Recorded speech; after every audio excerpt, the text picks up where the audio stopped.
equation 1.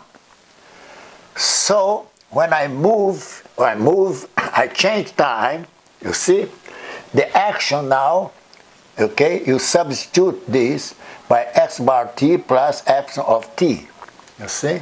Again, epsilon of t, you see, is very, very small, a teeny displacement.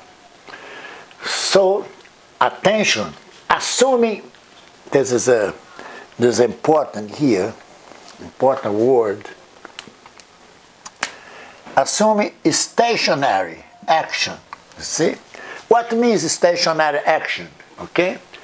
In this case, the action does not change to first order under small variations. You see, you have a path, you see.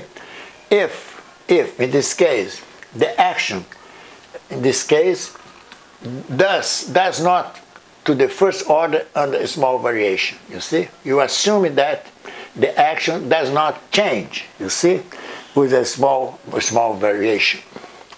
So that's why you can write delta S is equal to 0 for any variation, you see.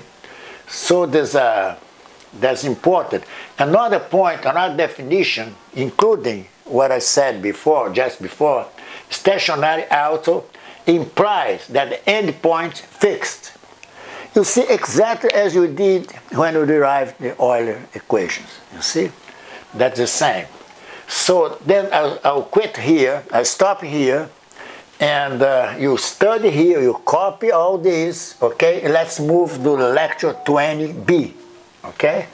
I'll just show, just to show here, the final is to prove that the momentum, not momentum density, as I pointed out when I talk about the field, but here's the Lagrangian, okay, not Lagrangian density. So I want to derive, to obtain